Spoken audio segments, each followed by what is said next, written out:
Hello दोस्तों, आप देख रहे हैं द इनक्रेडिबल ट्रुथ। स्त्रीवाद के अंतर्गत आज की हम इस वीडियो में देखेंगे असहज को सहज बनाने का समाजशास्त्र। यही राजनीति असहज को सहज बनाती है। स्त्री का वस्तु बना दिया जाना फिल्मों, विज्ञापनों, फैशन शो वगैरह में तो आसानी से दिखता है।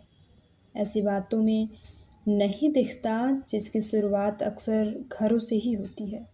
खुद को, अपने आप को वस्तु मानने लगना, अपने आप की निगरानी करने देने के लिए समाज को स्वीकृति देने की पहली शर्त है। जब कोई व्यक्ति लंबे वक्त तक निगरानी में रहा हो तो बहुत स्वाभाविक है कि वह एक निगरानी व्यवस्था अपने दिमाग में ही निर्मित कर लेता है।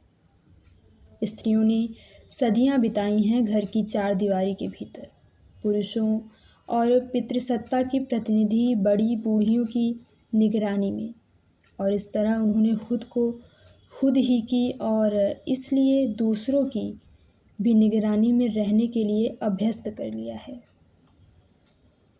सिल्विया प्लाथ की एक कविता है द मिरर, जो दीवार पर टंगे आईने और स्त्री के बीच एक गुप्त संवाद है।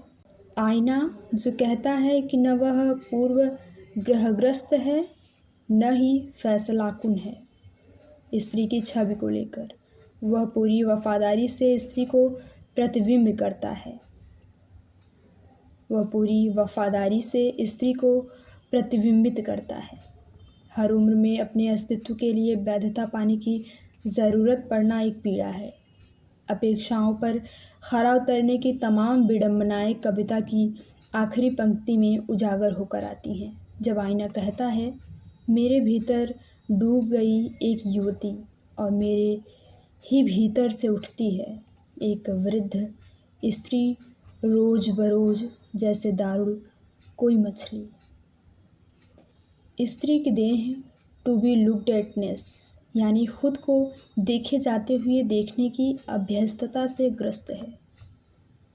यानी जैसा तुम मुझे देखना चाहते हो मैं वैसी हूँ, और वैसे देखे जाते हुए मैं देख रही हूँ। वह खुद को देखे जाते हुए देखती है। इससे अनभिज्ञ अपनी ही दर्शक हो जाती है। वहाँ उस स्त्री में से एक सहज मनुष्य गायब है। यही वजह है कि किसी रीतिकालीन कविता में अपनी ही देह को देखकर भी स्त्री सामान्य पाठक के रूप में असहज नहीं होती। वह अपने ही भीतर स्वयं भी है और उसका सर्वेक्षक भी। अपने सहज स्वरूप से एकाकार न हो पाना ऐसा अभाव था जिसने स्त्री को पर्सनहुड से वंचित कर दिया। होना न होने के बराबर, ऐसा दिखना जिसमें खुद को ही लगातार पराई नज़र से देखा जाए, सिर्फ दिखना, सुना जाना नहीं। कौन कब क्या बोल रहा है तुम्हारे बारे में सुनो, गुनो, पालन और अवगाहन करो। मन जिस देह में निवास करता है उन दोनों की अलग अलग सत्ता मानना एक मनुष्य को आत्मनिर्वासन की पीड़ा से भर देता है। इस असहज को स्त्री लेखन अभिव्यक्ति देता है।